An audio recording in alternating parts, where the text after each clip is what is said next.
Keep going. Ignore the pain. I told you it was to trick you. I told you. Where are you going? See, there's nothing to follow. Come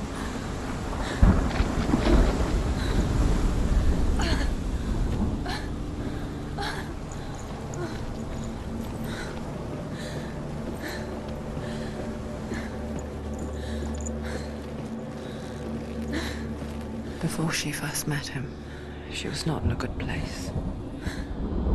Just a teenager, but not like the others.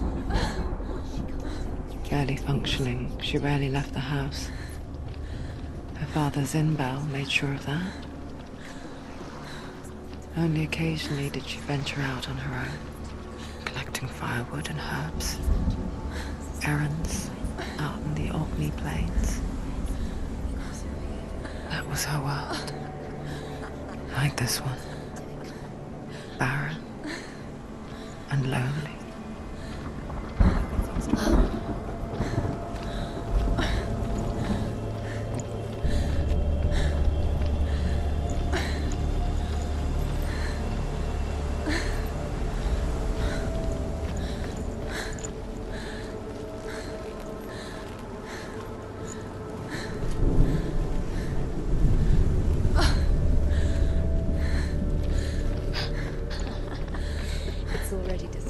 Nothing lives here, not even you. It's in your mind. You think you can see it, but it's in your mind. There he was. The lone figure of a boy. He's there, under the tree. Sword play under the shade of a tree. See him. She remembers the first time she saw him. To her young eyes, he moved as if dancing. And the world danced with him. He's there, under the tree. The gloom lifted. See him. For the first time in years, she felt a ray of hope.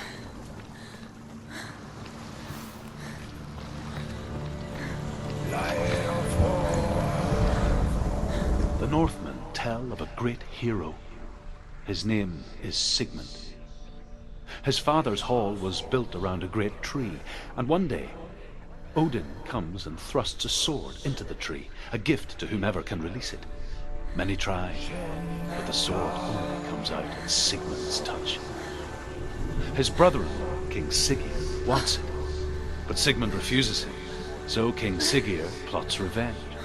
He invites Sigmund and his brothers to a feast, but when they arrive, they are met with an army, not a warm welcome. King Siggeir captures Sigmund and his brothers, steals his coveted sword, and readies them for execution.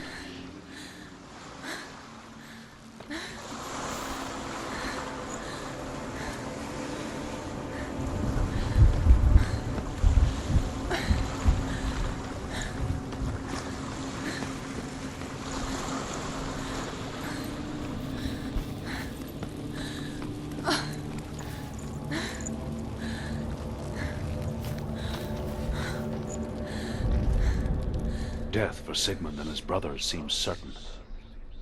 But the king's wife is Sigmund's sister, and she begs for mercy and implores the king to chain them up instead. He agrees. Not for mercy, though, but because he plans an even more cruel and lingering death. Chained to a tree in the forest that night, a she-wolf comes and devours one of Sigmund's brothers. She returns, ravenous, night after night, until only Sigmund is left. The next day, Sigmund's sister sends a servant with honey to smear on Sigmund's face. But to what end? Well, that night, when the she-wolf appears again, you'll never guess what happens.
licks the sweet honey from Sigmund's face. He bites the wolf's tongue. The she-wolf pulls away, but Sigmund holds on. The chains break, and he is free.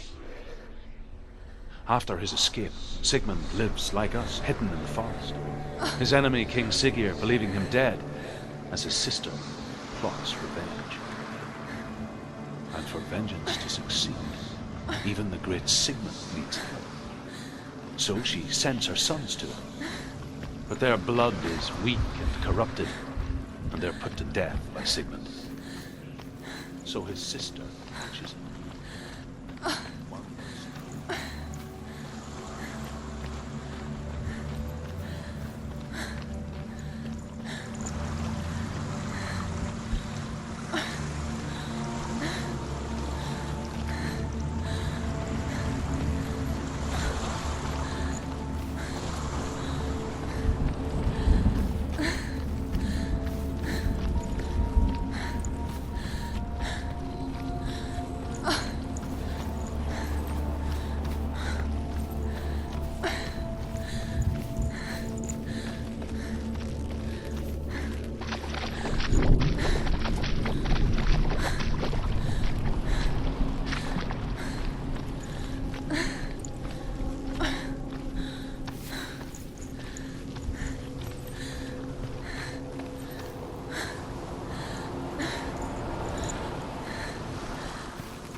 Watching from far, she mimicked him, perfecting her own secret dance, wishing those fleeting moments of light would stretch out to last forever.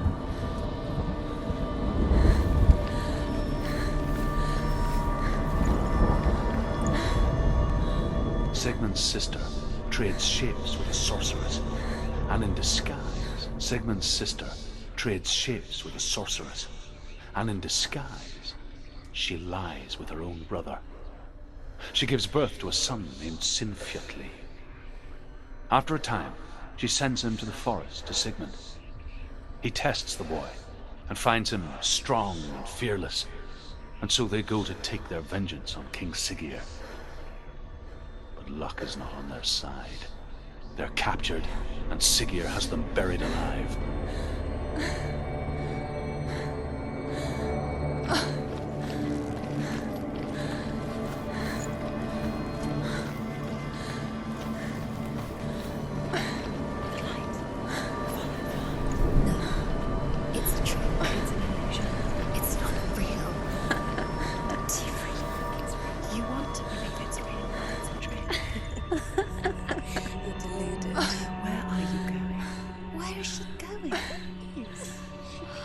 What is she following?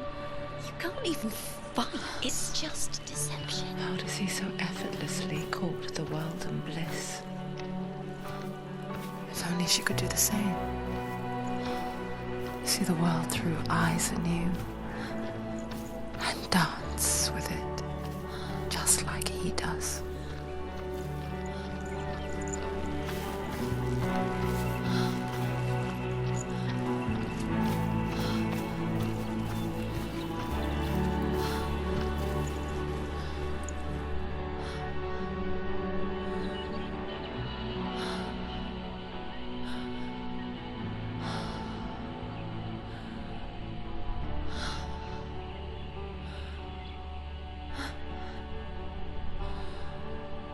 What's your name?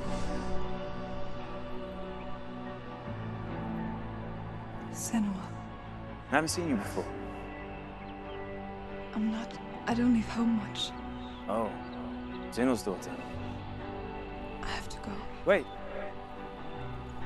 Who taught you to fight like that? No one. No one. Well, I watched you, and You learnt all of that from watching me? You should become a warrior, you know. me? I'm Dillian. I'm here for the warrior trials. Come and watch. And bring your sword. You can't put it into words. That moment when you look into the eyes of the one who is supposed to reassure you, make you feel safe. It only takes an instant. Fear swallows you before you have a chance to make sense of it. And darkness becomes a part of who you are. You killed him. But her world changed the day the Northmen took him from her. Senua knows that there's no going back to how things were. That there's nothing to go back to at all. Stay still, stay quiet, hide, don't tell her. Their gods can see into your mind. They will use this power to destroy They you. won't stop me. I can still feel him. Whatever's left of him, they will never let him go. I'm not gonna let him rot here! You're the one rotting here. Leave me alone! You will die here. No! And all your suffering will have been for nothing. Shut up!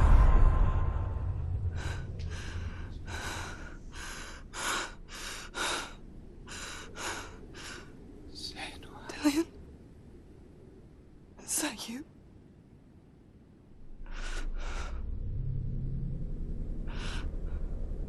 I'll find you, my love. I promise.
As Sigmund and Sinfjotli are being buried alive, Sigmund's sister throws an armful of straw into the grave mound. Hidden in the straw is Sigmund's sword, the gift of Odin. They cut their way out of the grave mound and set fire to Siggeir's hall.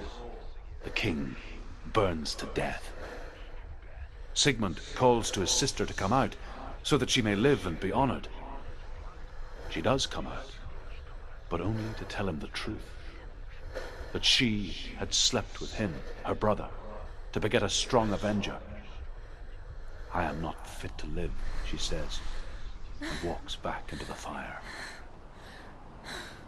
Strike vengeance from your heart, Senua, as there is always a heavy price to pay.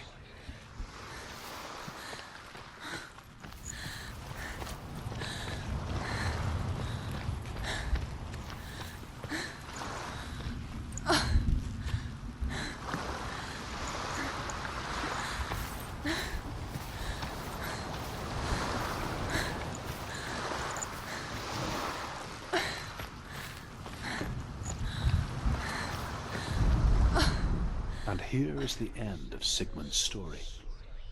He was a fierce and great warrior who fought many battles. But one day, an old man came onto the battlefield. Although shadowed by a hood, Sigmund saw that he only had one eye. The man raised his spear, and Sigmund struck at it with his sword, but the sword shattered into pieces. Sigmund then knew that this was Odin, and thus that victory could not be his. He bowed his head and accepted his end.